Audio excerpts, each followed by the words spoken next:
NSO, who was not intimidated, said he criticized hypocrisy, and that the blacklist of the United States would be withdrawn. Jerusalem. Israel's embattled cyber tech company NSO Group has denied wrongdoing, as it called criticism of its sale of Pegasus spyware program to non-democratic countries hypocritical, comparing the surveillance technology to military weapons systems being sold by others, amid mounting allegations that software was misused globally, including in Israel. An undeterred chief executive officer of NSO Group, Hulio, in an interview to Israeli Channel 12 on Saturday, strongly defended the company's operations, though he also conceded that some mistakes may have happened over the years. "I absolutely sleep soundly at night," Hulio told the channel's interviewer when asked if he can do so amid so much worldwide criticism. Hulio's interview came a day after a New York Times report on Friday claimed that India bought Pegasus spyware as part of a $2 billion defense deal with Israel in 2017, triggering a major controversy with the opposition alleging that the government indulged in illegal snooping that amounted to treason. Read also report on India-Israel Pegasus deal, SC panel monitoring matter, report awaited,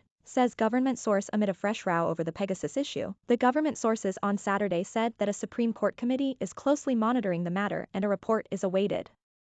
A new controversy has erupted after a report claimed that India bought the Pegasus spyware from Israel as part of a defense deal. There is not one country we've sold to, not one that the US does not sell to, or that Israel doesn't sell to. So it's a bit hypocritical to say it's okay to sell F-35s and tanks and drones, but it's not okay to sell a tool that collects intelligence, Hulio said, defending the company's position. He also pointed out that out of almost 90 clients that turned to them for the technology, they sold only to around 40 as per laid down norm. In reaction to the blacklisting of the company by the U.S. Department of Commerce in November, the company's senior-most executive called it an outrage that he hopes will be lifted soon. "Our technology has over the years helped the interests and national security of the United States quite a bit," he claimed. "I think the fact that a company like NSO is on as an outrage I'm sure will be taken off that list. I have no doubt." The NSO Group and its controversial Pegasus technology, which has grabbed attention of governments and people worldwide with allegations of misuse in India as well, was blacklisted by the U.S. Department of Commerce for acting contrary to the foreign policy and national security interests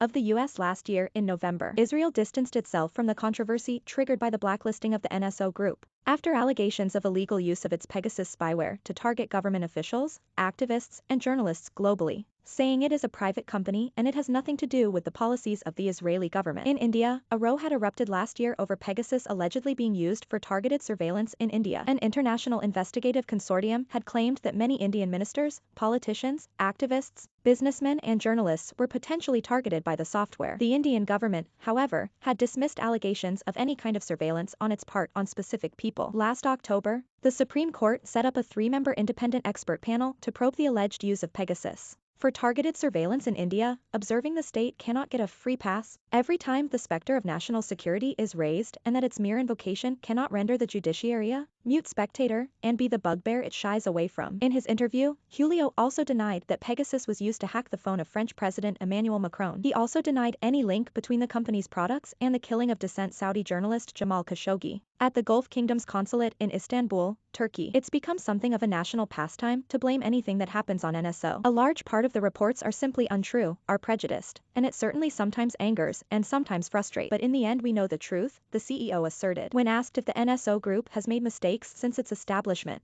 he said that over a period of 12 years it's impossible not to make mistakes, which you learn from, without sharing any detail. However, he also justified the presence of such a technology that can help prevent acts of terror and other serious crime. On the recent reports that the Israel police used Pegasus to spy on civilians, including anti-Benjamin Netanyahu protesters and Israelis not suspected of any crimes, his answer was that he would like to think that they are untrue. As a citizen, if the things that were written are true, it worries me personally. But as a citizen, I tell you I choose to believe the Attorney General, the Public Security Minister and the Police Chief who say time and again these things never happened, Hulio responded. With controversy surrounding the company refusing to die down, Israeli Attorney General Avichai Mendelblit in January announced to set up a team to probe into alleged misuse of the snooping Pegasus technology by the Israeli police against its own citizens, including those not suspected of crime. Israel established a committee in July last year to review the allegations of misuse of the NSO Group's surveillance software, and hinted at a possible review of the whole matter of giving licenses. Hulio had welcomed the move, saying they would be very pleased if there were an investigation so that would be able to clear our name. He had also claimed that there was an effort to smear the whole Israeli cyber industry. industry. The NSO executive had also emphasized that his company could not disclose the details of its contracts due to issues of confidentiality, but he would offer full transparency to any government seeking more detail. Let any state entity come along, any official from any state, and he'll be prepared to open everything up to them,